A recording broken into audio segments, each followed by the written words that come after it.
You're listening to the Podcast Detroit Network. Visit www.podcastdetroit.com for more information.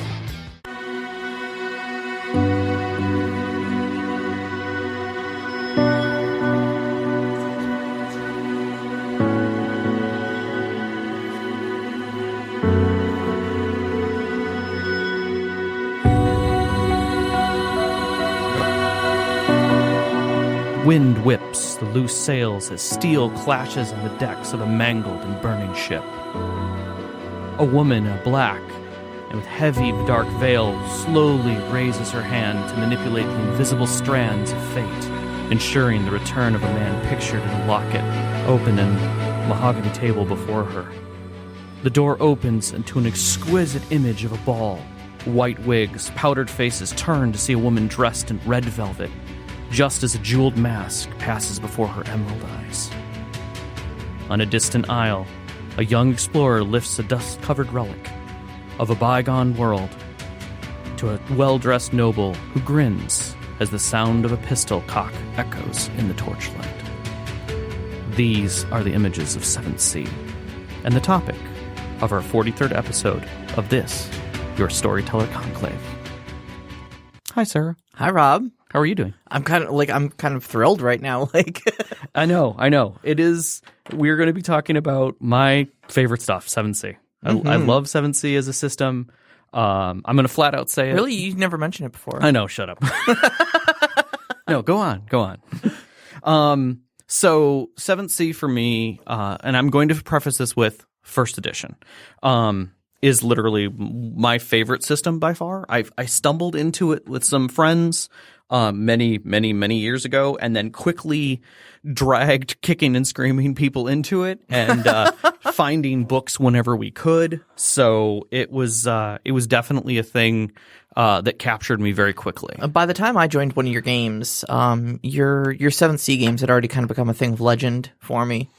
I'd heard from mutual friends of ours that Rob's going to be running 7th Sea, and I was like, oh, okay, that sounds neat. Like, sure. Never really played it before. I've heard a thing or two. You exist in the gamer community, you hear things about other games and whatnot, and I'm like, no, you don't understand. Like, oh, okay, sure. So, I'm going to break this down as best I can so that people can get a feel for what the system really is, not just what I love about it.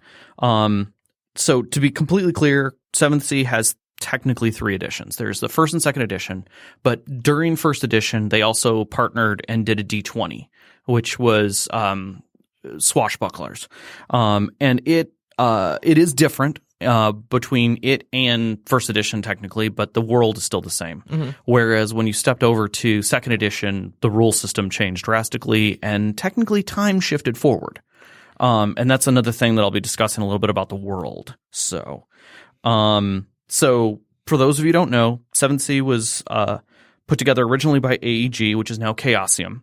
And that was Jennifer Wick, John Wick, and Kevin Wilson. Not that John Wick. And originally in first edition featured the art of Therese Nielsen, who drew some dreamy shit, and it was amazing.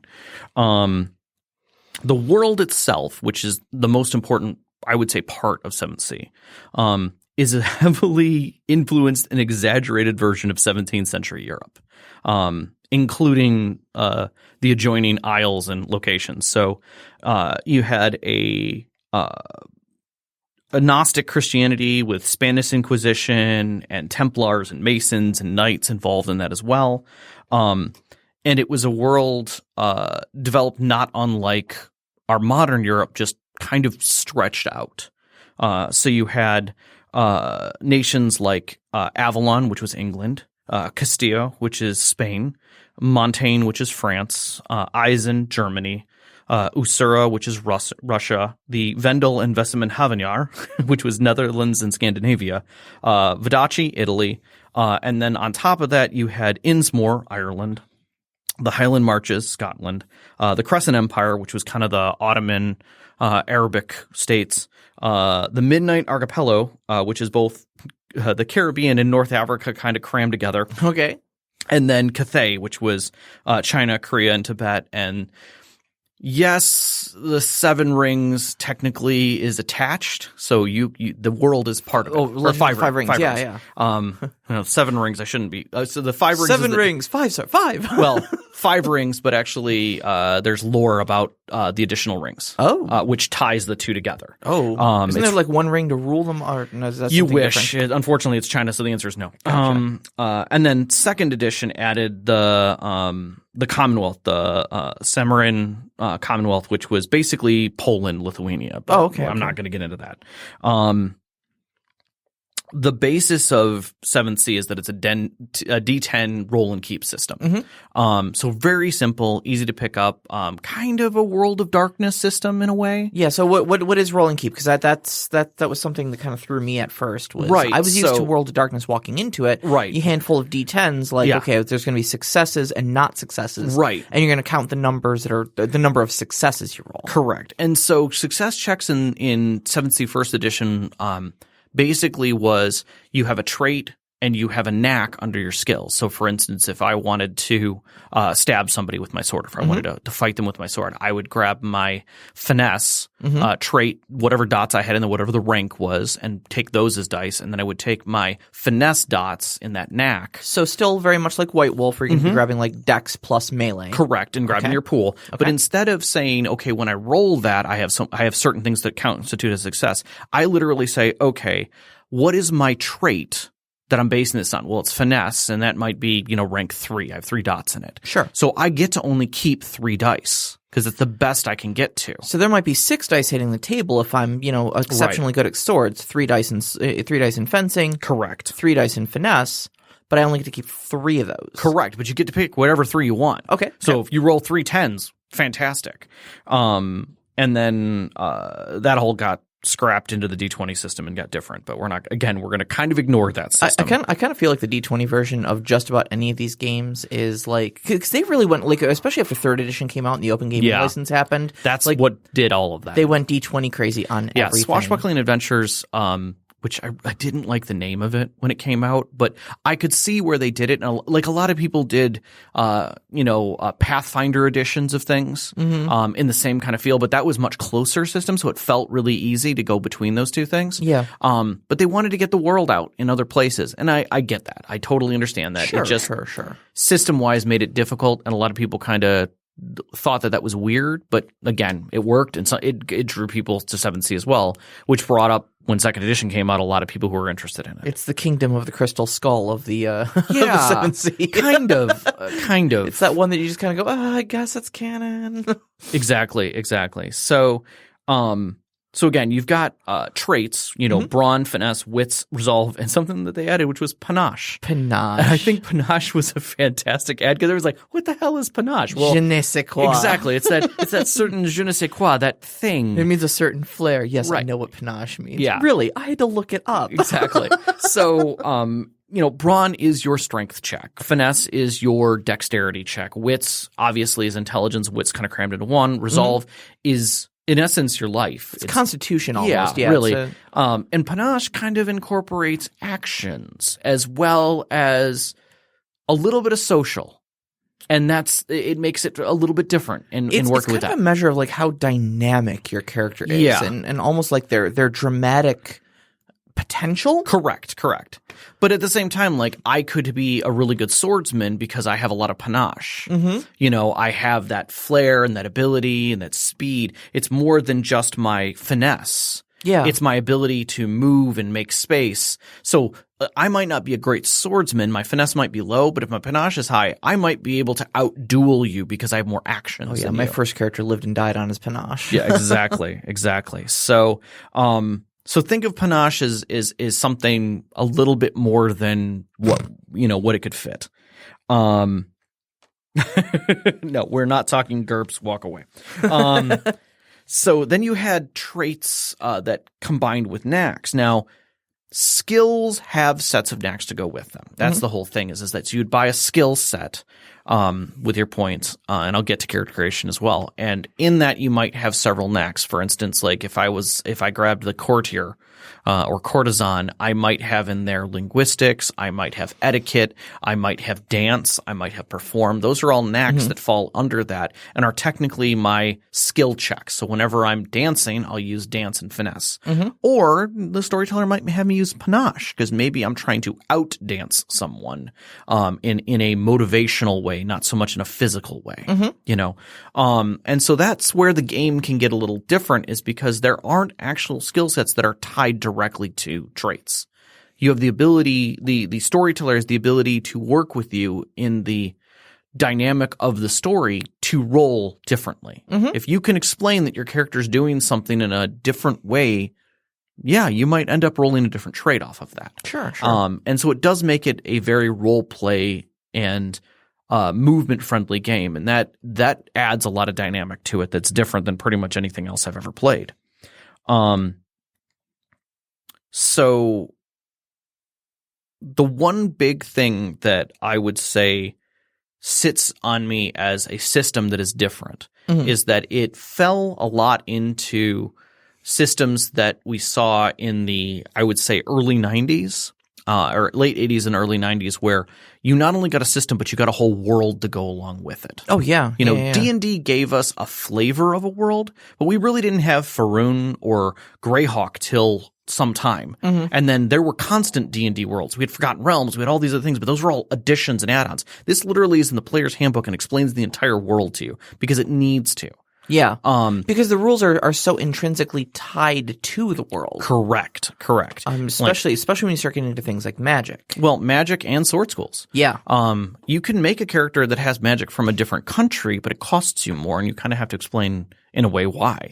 You know, maybe your grandmother was from Vadachi, and that's why you might have some of the blood from it. Or perhaps your trainer was a Scottish Spaniard who taught you as a Highlander how to fight. Can't you hear in my Castile. Spanish accent? You know, so it was This is also my Russian accent. exactly. So each country has its own unique magic. Each country has its own unique sword schools. And that changes a lot of the campaign because you have to kind of, now instead of having a class, you kind of have a country that you stick to. And then on top of that, there are things like reputation. There are things like honor that go into it. Now, honor is not necessarily a stat. Reputation is.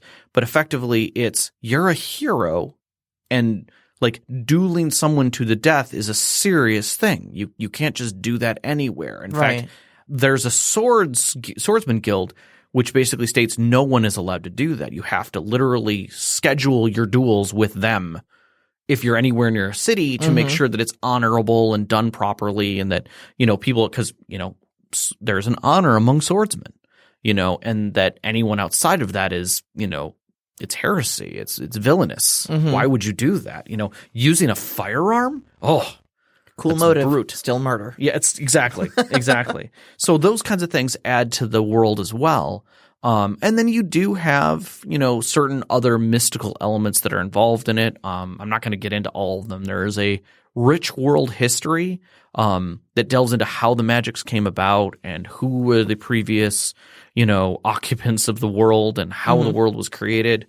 And all of that is literally background flavor that adds to whatever the story is in such a light way that it just sits on the edges. And I think that's one of the things that really grabbed me about 7th Sea, was the fact that, you know, I come from, of course, a strong D&D background where, you know, the fantasy elements are up in your face. You know, you've got these grand wizards casting these giant fireballs and dragons and goblins and, you know, awful monstrosities from the nether realms are constantly leaking in, and there's multiple different planes, you know, that you can go to, and gods that are constantly involved. And we go to 7th Sea, and it's still got these fantasy elements. It's still got creatures lurking in the darkness of the wilderness, and it's still got magic, but they're all, and it's even got magical artifacts in it. Very much so. But they're so subtle. Yeah. You know, those things lurking you're not going to go fight toe to toe with a tribe of goblins that's living in the woods. Not on the list. You're probably going to hear rumors and conjectures that the woods are haunted, maybe, or something like that. Yeah. You know, and if you go in there, you might catch a glimpse of them before they attack you. Yeah. One of the things that I love about it is just that, where they talk about that pretty much any myth you can think of, any of the Hans Christian Andersen myths, and legends, or some of the ones that you may have heard, like Red Cap or the Chupacabra, or anything that fits in with medieval Europe or fantasy realms exists in 7th Sea. There's almost a direct existence of that floating somewhere out there.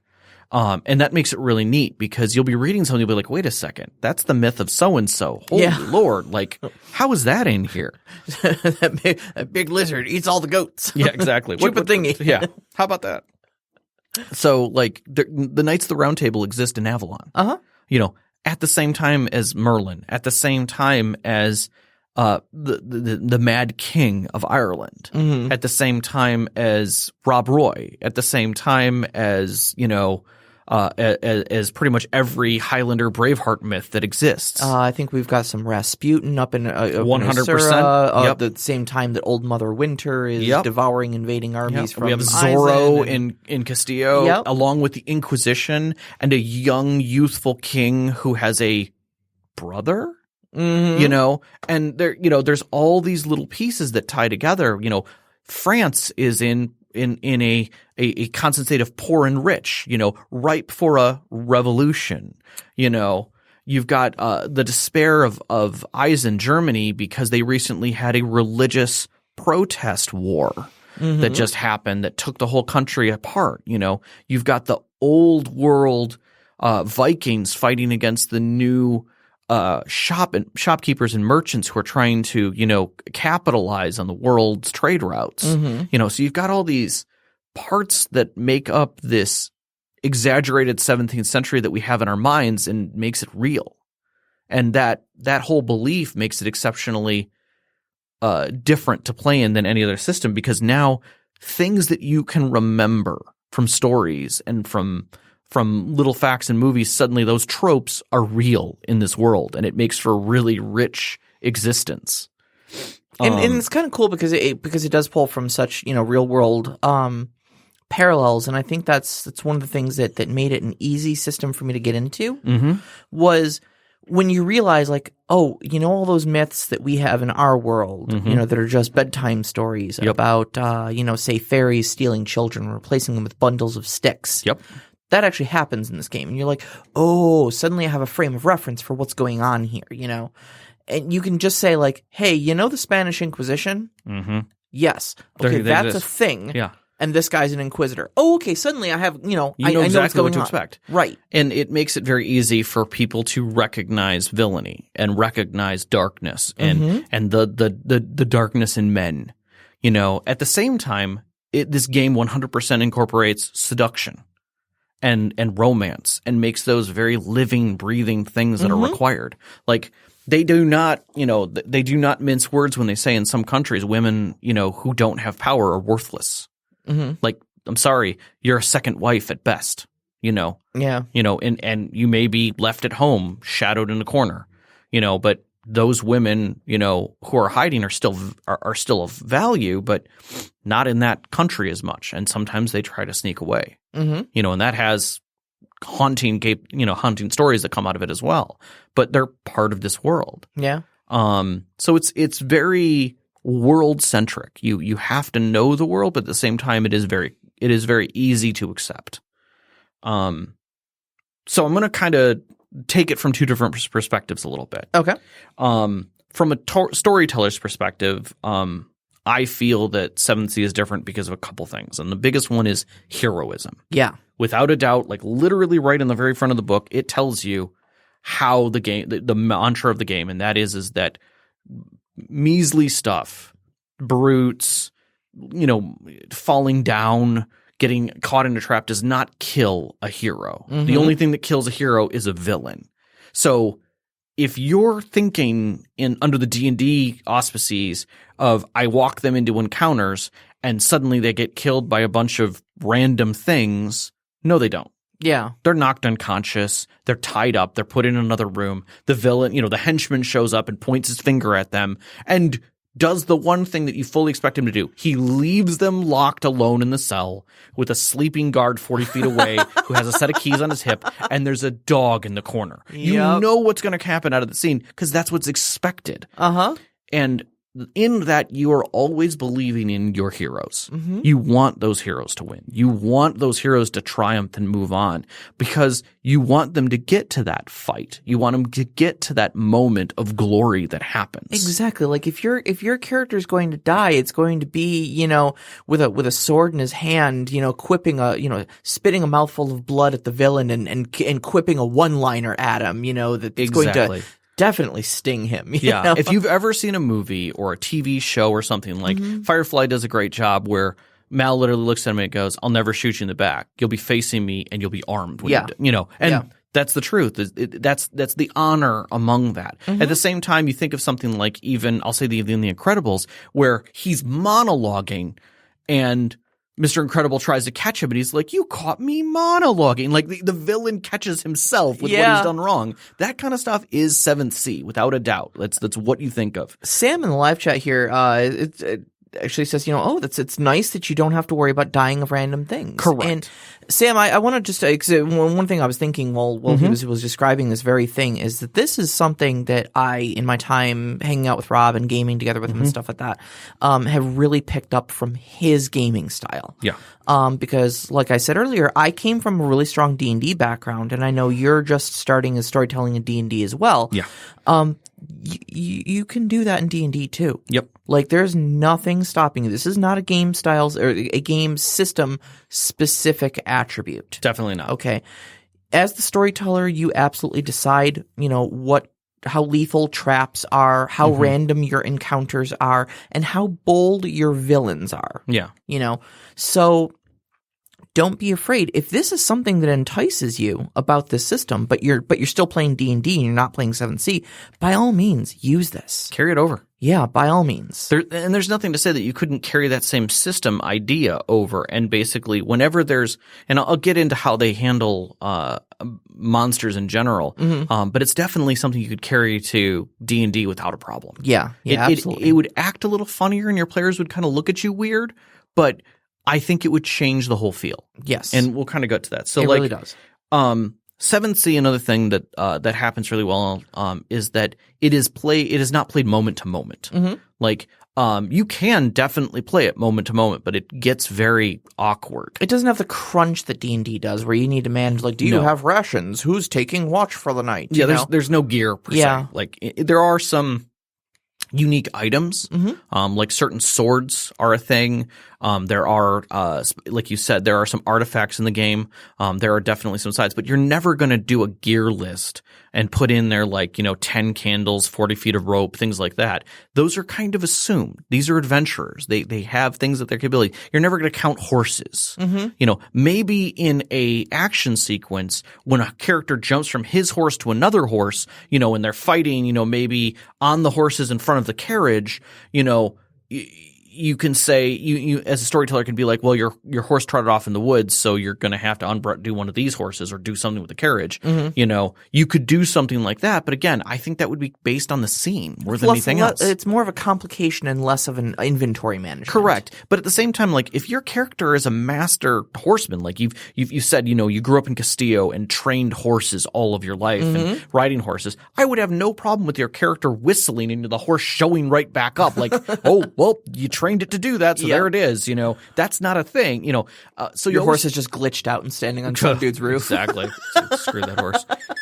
But that you're never going to do that. You're always going to be leading your characters into a scene, a reason, and this also gives you the opportunity to do villain scenes, which is something that a lot of people think is really weird. That blew my mind the first time you did that. You're like, meanwhile, and I'm exactly. like, what do you mean, meanwhile? Yep. Why are we seeing a scene we're not there for?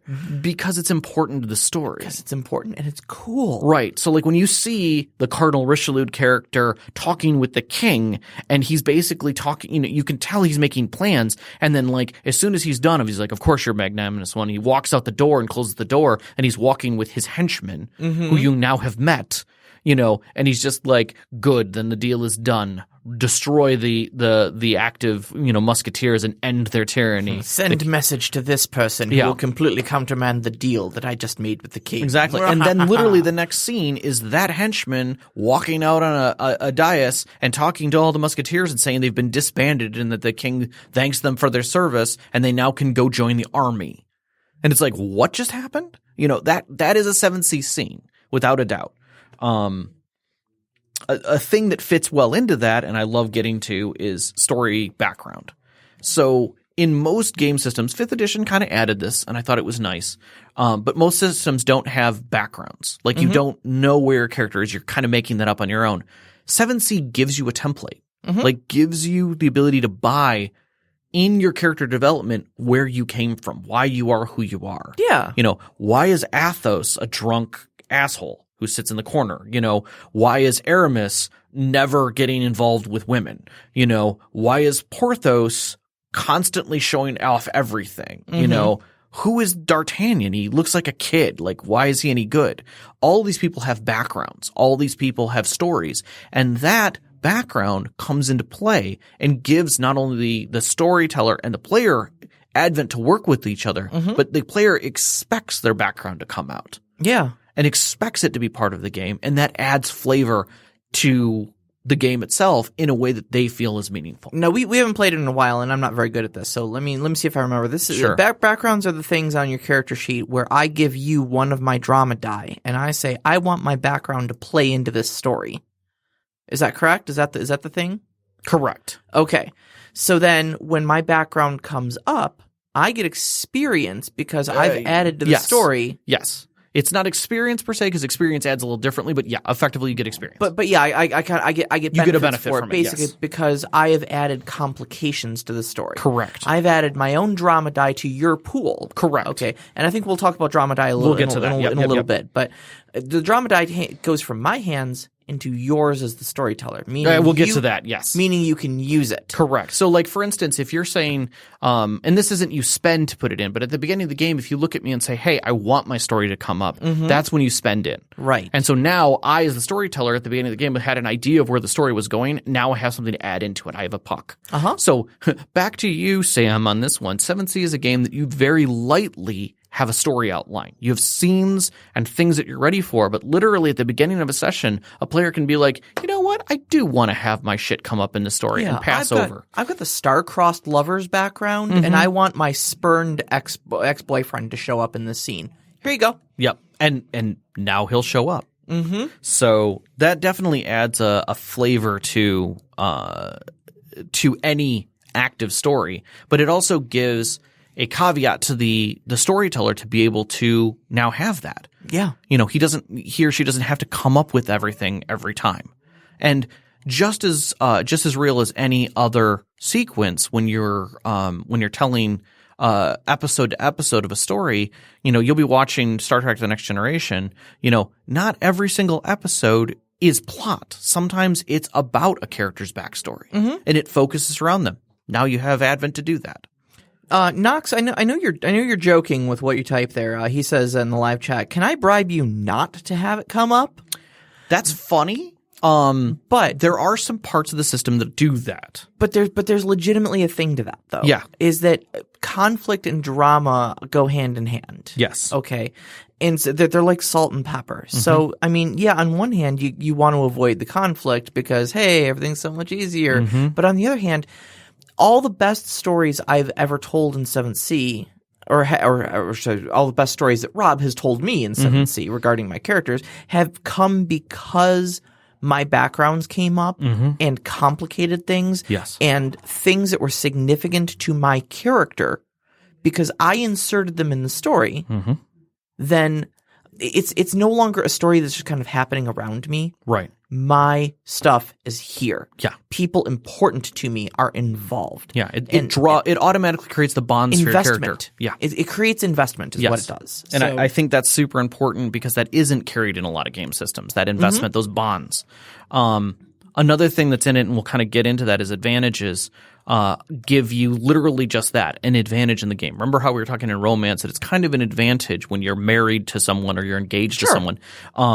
advantages kind of expand on that and includes things like secret societies. Like an advantage might be that you are commissioned. You're a commissioned officer, which means you have rank. If you walk before certain people, they're going to salute you. They're going to listen to you. You can rally people.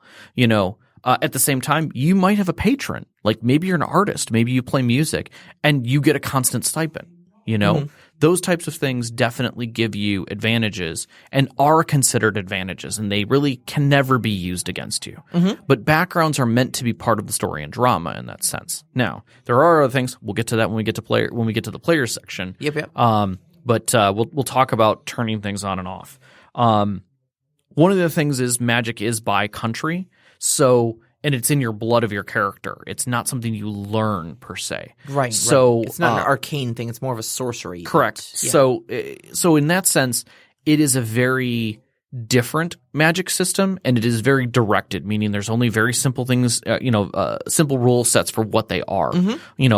Porte is in France, Montaigne, which is the ability to open portals from one place to another. Oh, my favorite. And in that, you also have the ability to put things in pockets in other places. So, for instance, let's say you're on a ship and you're getting boarded and you're like, I need to hide this thing. You can literally open a portal and push this thing into it and close it up, and now it's gone. Yet, when you're locked in a cell, you can reopen that portal and pull it right out. My character is a Montaigne character. Yes. And has Porte magic. And what I like to do is leave fully loaded guns. Yes. Because keeping in mind this is the 1700s. Yep. Guns take like a minute to reload. But they're also another one shot. They're deadly as shit, though. But they are super deadly. Yeah. My character is essentially a gunslinger. Yeah. So what she does is she carries 2 pistols on her. She leaves 2 more sitting on her bed, marked with her own blood. Yep. And then as long as she's within like a mile of them or something like that, she can just fire 1 shot, 2 shot, reach into her pockets, pull them through portals to her, 3 shot, 4 shot. Yep. And it makes her really tricky to deal with. And at higher levels, you can use those pockets to catch things. For instance, bullets or arrows or larger things. I've got that ability. I love it so much. It's pretty cool. And it has to be, like in Shadowrun, it has to be bought at character creation. You can't add it later. So you either are blood magic or you're not. And you can be half-blooded, which costs less and basically makes your tier level lower. Yeah, but it to. basically caps out your skill, your magic abilities at a certain level. Yeah. You can also be twice-blooded, which is really interesting, where you're half of one and half of another. And that can make some very powerful things later. It is a pain in the butt trying to get Porte mages to turn over all their weapons when they say they don't have any, and yet there's 4 pockets full of weapons somewhere out there for them. Especially when the pockets scream and bleed. Exactly. Oh, God. That's a whole nother thing. Another key thing is that the monsters of this world are monsters. They are just that, but they are not prevalent. The real monsters are men. They're people. They're physical people doing terrible things. Now, they aren't villains in their own mind. They have an agenda. But that is just it. They do have an agenda, and they have henchmen and brutes at the ready waiting, whether it's a pirate captain who literally has what seems like an endless number of brutish sailors ready to fight at his beck and call, or it's a duke of some, Venetian city who has tons of swordsmen waiting, or the head of a royal guard of Montaigne who, has hundreds of these identical looking guards, with pistols or rapiers pointed at you. These are common things, fields and fields of bodies. But they are just that. They are not the monsters of D&D or other games where you're literally getting goblins or whatever thrown at you. They are people. And in that sense, you're not slaying them. You're not there to be a murder hobo. You're there to subdue them because that's all it takes. Those people don't want to be doing their job, but they have to do their job. They're Ted, from accounting, who was given a sword and said, do you want your paycheck tomorrow? And he says yes, and has to go out, and do whatever the Lord said he had to do. Inigo Montoya from The Princess Bride. Yes. And the scene where he finally corners the six-fingered man. Oh, the hallway? In the hallway, yeah. With And all the men sends- rushing him? He sends like 10 guys at him. Yeah. And in 10 swift stabs, Inigo takes all of them out. Correct. Is a perfect example of how 7th Sea combat goes. Yes. Because the six-fingered man is your villain. You know, he's the guy, he's the really important person in the scene. The brutes, and that's what they are. Yeah. They're brutes. Just brutes. They're nameless. They don't get a name in the end credits. It only takes one stab to take one out. Pretty They're much. probably not dead. No, they're just they But took you know what? a dramatic wound and they are done with their day. Exactly. And they are going to call in sick tomorrow. Yep, that is true. That is true. Sam asked, and I'm going to put the question to you: is it a hard system to learn if you've only ever played D&D?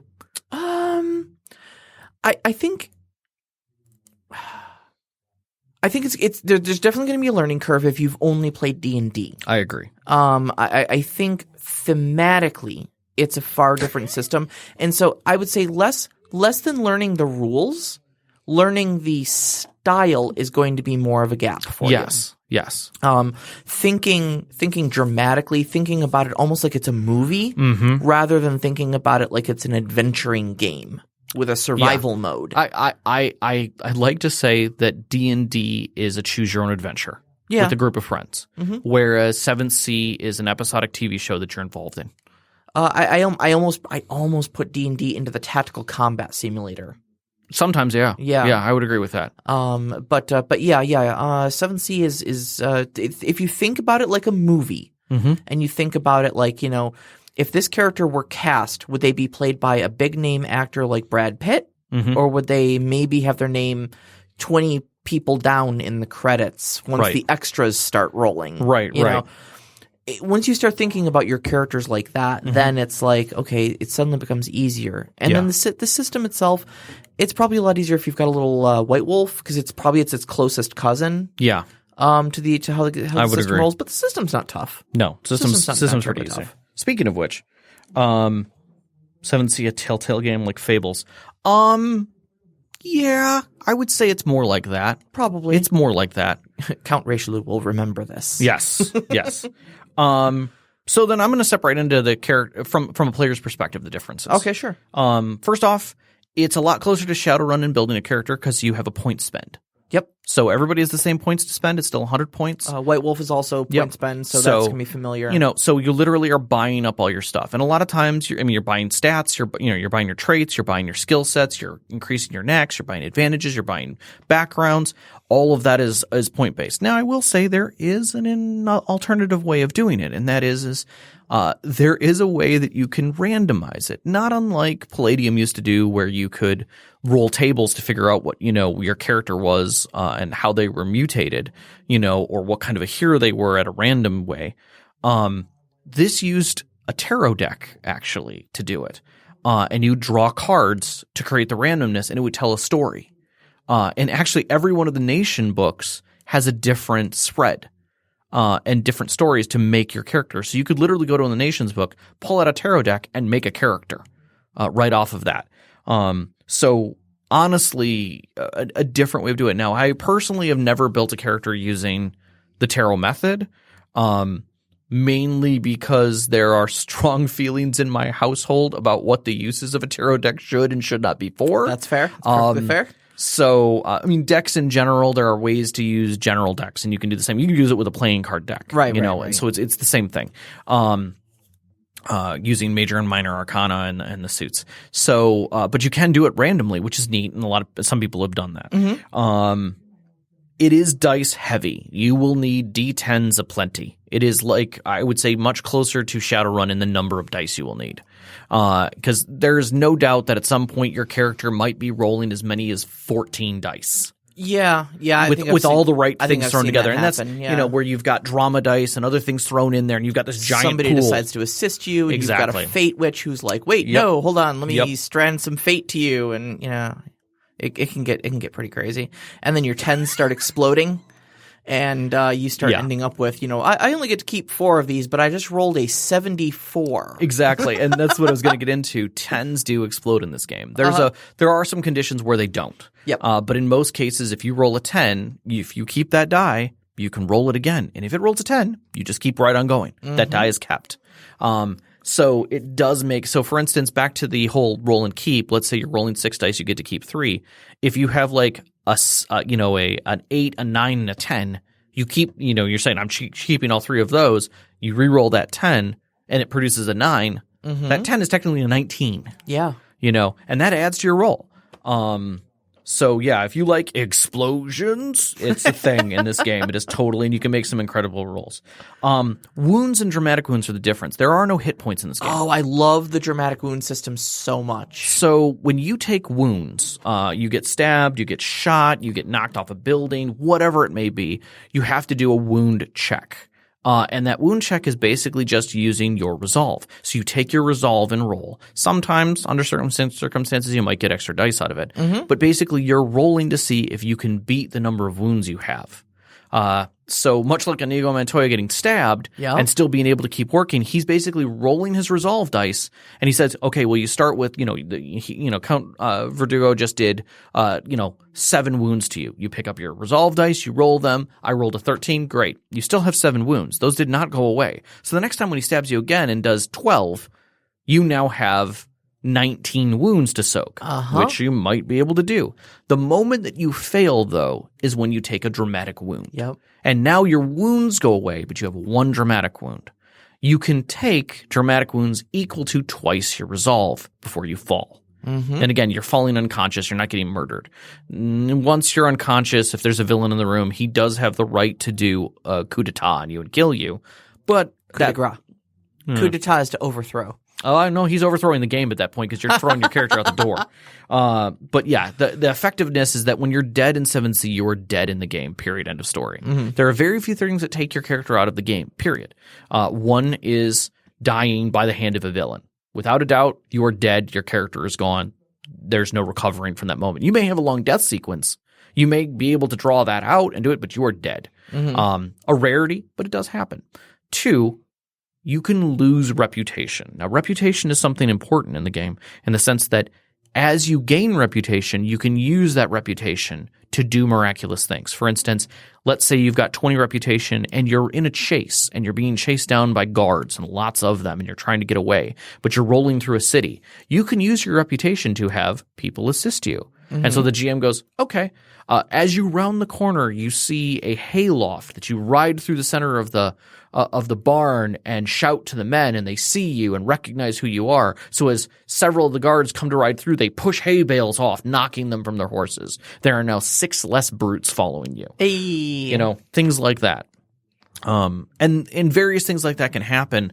A group of players can pool their resources. For instance, at a certain point, there was a henchman who had finally caught up with them, and they had beat them in all the chase odds. So now they were in the middle of a courtyard. The henchmen had lined the courtyard with guards. They were literally dead to rights. They were going to be captured. There was nothing to do about it. And the players went, "We're in the middle of town, aren't we?" "Yeah, you are." "Okay. We're spending reputation." "All of you?" "Yes." "How much are you spending?" All of our reputation." "Why?" "Because we're not getting caught today. We need to get away." "Okay." The townsfolk slowly start stripping out of the shadows and coming closer. What do you do? And one of the players just started singing. Rolled a performance roll. Now again, you hear the people? Exactly. And suddenly now there were pitchforks and torches and, swords and daggers. Definitely one rolling pin. It's probably a frying pan, at the heads and bodies of all the guards. There were people standing between the guards and the heroes. So now suddenly the tables have turned. The guards are subdued, and you have a henchman who's standing there like, you get away this time. Right. I was prepared to fight the 4 of you. Right. But I was not prepared to fight the 40 of you. Right. The 40 or more of you. Yep. And so that kind of can change things. Likewise, if you remember the sequence at the end of the Three Musketeers where suddenly there are musketeers everywhere, again, a great reputation drop. Yep. So lastly, drama dice. most important thing that they added to this game, and I think it's a great idea. It is not unlike Reputation, where you can add it to things, or Inspiration that you can add to things. For our D&D players in the in the listenership, they're like Inspiration dice on PCP. Like Correct. They're super Inspiration dice. They are often used to do certain things like magics and such, but mostly after a roll, you can grab a drama die and just roll it to add to the roll. Sure. And sometimes you can use drama dies to just immediately succeed at things, or activate an arcana or a hubris. Arcana is something that is positive for you. It might give you some inspiration. It might give you a benefit in some way briefly, but a hubris is that thing that the storyteller can turn on. So that's a direct thing where I can be like, hey, I know you're lecherous. Here's a drama die. That girl's really good looking right now, and you're not so much thinking about going to the court, the Duke's court right now, as going after her. And what do? You scoop that drama die up and you say, well, her ankles were showing. I mean, and suddenly now you're in another room and out of the scene. Yep. Like just gotten taken completely out of the scene. So drama dice pass back and forth between player and storyteller throughout the story, but at the end of the game, they also get cashed in for experience. And drama dice are often given. You get usually 1 to 2 at the beginning of the game, depending on what your lowest trait is. And then throughout the game, you spend it, and it's not meant to be held on to, really. What it's meant to do is add to your rolls and make things better. But during the game, you can gain drama dice by basically being epic and role-playing and making the game better, making it more enjoyable. And they say ways, if everyone laughed, did everyone sigh, did everybody held their breath for something? Those kind of moments evict the need for a drama die. I remember a scene I earned a drama die where my character was trying to me and another character had snuck onto onto an enemy ship. Yes. And we had decided we were going to ignite their powder kegs to keep them from following us out of port. Yep. And there were a couple guards on the ship, and so my character did what she always does and just tried to seduce the guards. And so as the scene is progressing and there's a seduction taking place, and I made a pretty good a pretty good seduction 100%. roll. They were eating right out of my hands, and one of them, kind of put his arms around my on my hips and was like, "Oh, hey, what's this? What's this thing poking out?" And I said, "Probably my gun." And I drew it on him and put it right to his head. And like everybody at the table, just because of the complete shift. Yeah, it's like no longer romance. From seduction romance to like you've got a gun to your head and God damn, are you a fool? Yeah. Everybody cracked up, got me a drama die, So exactly. just little scenes like that were just you've added to the overall enjoyment to things. It was a cool move. It was cinematic in nature. Exactly. Or just coming up with the right line at the right time to turn a story. I remember one player in our game who literally watched someone come back into a scene with a puppy. And he was like, "Where did you get that puppy?" And he's like, "Okay, I'm going to do – I know a lot about the Fae and what they are." Pulls up his dice, rolls like a 42 with exploded dice. And he just immediately goes, "You put that baby back.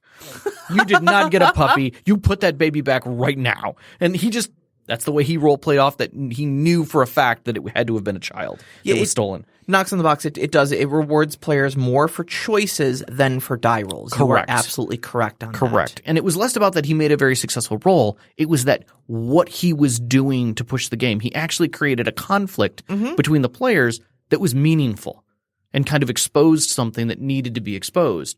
And a lot of times, especially at 7th Sea, interplayer conflict happens more than player to enemy conflict. It just happens. And you'll see that in movies all the time. Buddy cop movies, adventure movies. It's always the in-betweens that get them more than anything else. Sure. So. Well, because they're also the characters the best, so you can make the funny quips with them and spar with them a bit. And it's, So that's 7th Sea in a nutshell. Yeah. I think we can squeeze in a few questions. All right, just a few. We got So 10 shoot me with minutes. something. 10 minutes. All right. Shoot me something good. You know, I saw earlier that Sparkle Motion had shot us a question, and she rarely ever chimes in here. So, Sparkle Motion asks, with the elements of magic in 7th Sea, with shapeshifters, Porte, the Fair Folk, Fuego, that's fire magic, etc., how do you balance historic versus the fantastical in a game to keep the immersion? 7th Sea does a good job of making the fantastical something that sits already in our purview. Mm-hmm. Like the idea of fuego and being able to light fires, making them hotter. The person's not throwing fireballs per se. Mm-hmm. They might be able to light their sword up. It's more like fire bending. Yeah. Way more than that. Porte, again, it's portal magic. Mm-hmm. Pyramid, being able to embody yourself as an animal and have its strength, its skin, if you will. All these are fantastical things that are within our mind frame.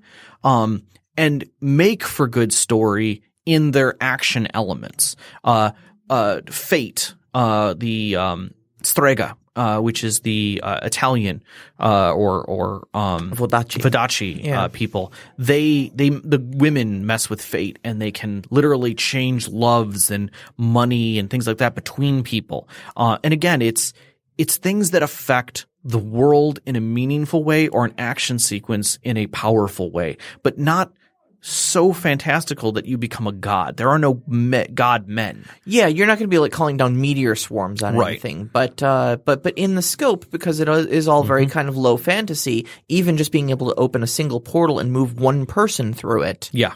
In the span of one round, can change a lot. Yeah, but at the same time, your villains are equally the same. The head of Montaigne, the king of Montaigne, came out saying that he was a Porte mage, and is one, quite a powerful one. Mm-hmm. So that adds its own elements right there.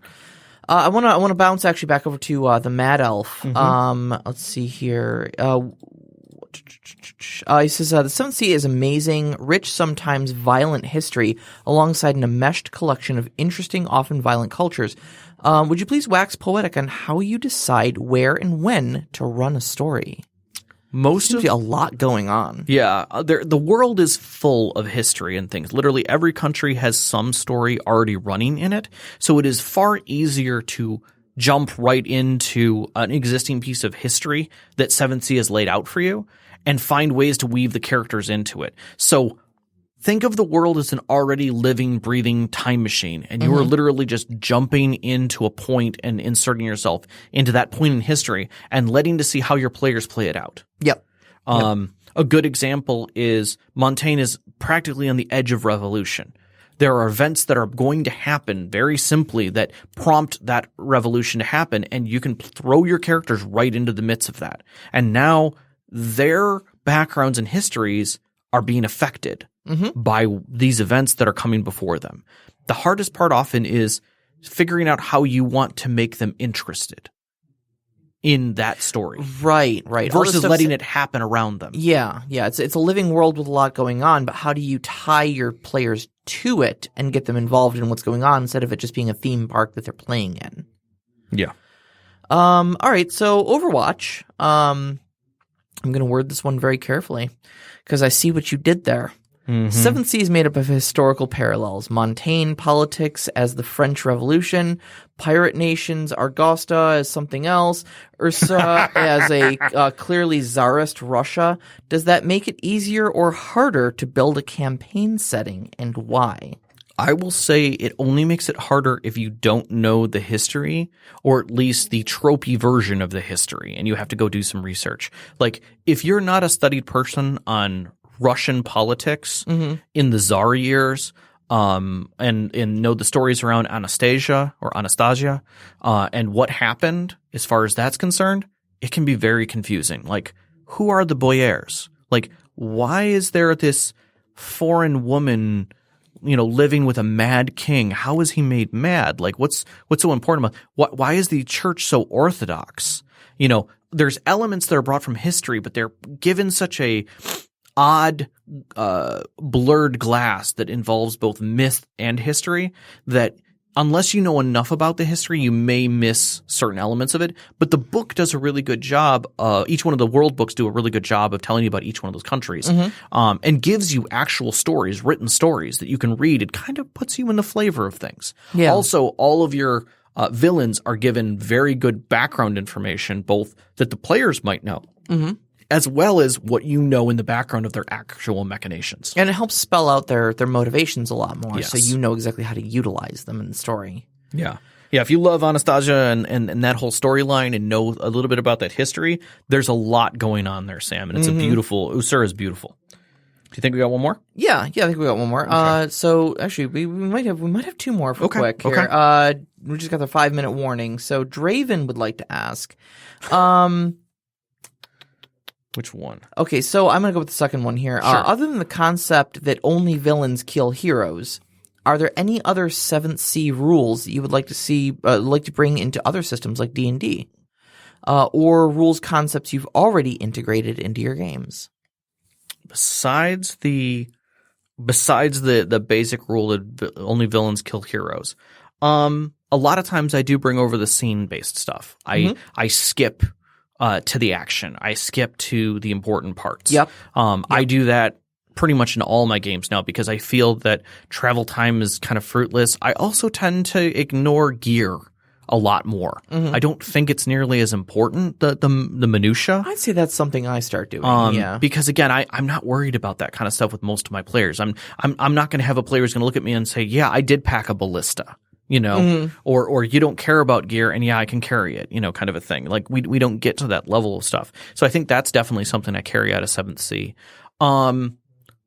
A lot of times I do carry some of the hubrises out of 7th Sea. I like the list of hubrises that they put in. It makes for very interesting characters, and it helps me with NPCs. Because I can literally, like, if I don't know how a certain NPC is going to react, I can literally look at the 7th Sea hubris list and grab one, kind of like you do with the 7 dwarves, yeah. With 7 dwarves. Except now I have a list of like 30 things I can pick from. So it makes and I know exactly how to react in all of those things, and I can basically just say, "Oh, this is going to push this button," without a doubt. I know this is how this person's going to react. So those kind of things definitely help with carrying things over, and I think it's something that can definitely be added as an accolade to other games. All right, I'm going to throw one more out here. Sure. It's going to be one for both of us here to end the night off. Sure. Technolich, unfortunately, couldn't join us tonight. He had a prior obligation. He's usually in our live chat and one of our biggest hype supporters in Totally. He Patreon. deserves So it. I do want to throw him in here. What is the thing that stresses you out most as a storyteller based on a chat between Draven and I? God, that's a good question. Do you have something off the top of your head? I would say probably off the top of my head, it's players acting in bad faith. When they look you in the eye and they know they are gaming the system and they are exploiting a loophole in the rules and they're going to do it right to your face and they act smug about it, like I want to throw books at people at that point. Like it boils my blood. I can feel that, definitely. I don't think I've had that as much. I think the one thing that stresses me out the most is when I have an uninterested player. Like somebody who's in an existing game and either it's an off night for them or they're just not feeling well but they still came to game or any number of other external things that I have no idea about, and literally they're just not there, but I have them invested in the game. Like maybe this episode or this specific session revolves around their character, and revolves around very important things that are important to their character, and they got nothing. Like I'm literally getting zero reaction from them. There's nothing important about it, and I'm like, I wrote all this stuff, and now the other players aren't getting it either, and so it's suddenly like, well, shit. Yeah. Now I've just lost this whole episode, and I have to shift gears. I have to make it different. Right, because you were kind of depending on that player's reaction to drive the action. And if they don't give you a reaction, then it's just zero reaction. And you're like, oh no, what did I do wrong? Like, how did I miss the mark on this one? Did I do something wrong? And now it's just killed the momentum of the story. Right. Because they were supposed to say, oh no, I'll never stand for that. Jump up and say, we're going this way. Or like it's their sister that just walked into the scene. Things like that are, I think, what stressed me out the most now. Right. So I think we are ready to wrap this up a little bit. Our next week topic is about character scope. So I would say like races, specific professions, locations, or pre-gen characters. Like, how do we work with that? Yep. All right, you can find us online at Twitter at @ST_conclave, on Instagram at @ST_conclave, and on Discord. You can find the link to our Discord up in our Twitter feed. You can also find it in the description of any of the podcast episodes on your favorite podcast software. Thanks again to our Patreon members, Knox and Sam. You guys are fantastic. And the rest of our Patreons who support us week to week. We love you guys. Thank you for listening in, especially tonight. Our intro music was a cinematic trailer by Scott Holmes. You can find that at scottholmesmusic.com. Our outro, which you're hearing now, is Backyard Adventure by Hans, and I'm sorry, Helkelma. And you can find that at freemusicarchive.org or hanshelkelma.bandcamp.com. We record every Wednesday at Podcast Detroit. You can find them online at podcastdetroit.com, on Twitter at Podcast Detroit. Our engineer is Ellen tonight. Caitlin, unfortunately, was out sick, so we hope you feel better, Caitlin. Thank you so much, Ellen. And want to give a big, of course, as always, a big shout out to our families, Vicky and Sean, for supporting us all this time. All of our friends who've gamed with us over the years, and of course you, every single one of our listeners. We love you. Good night.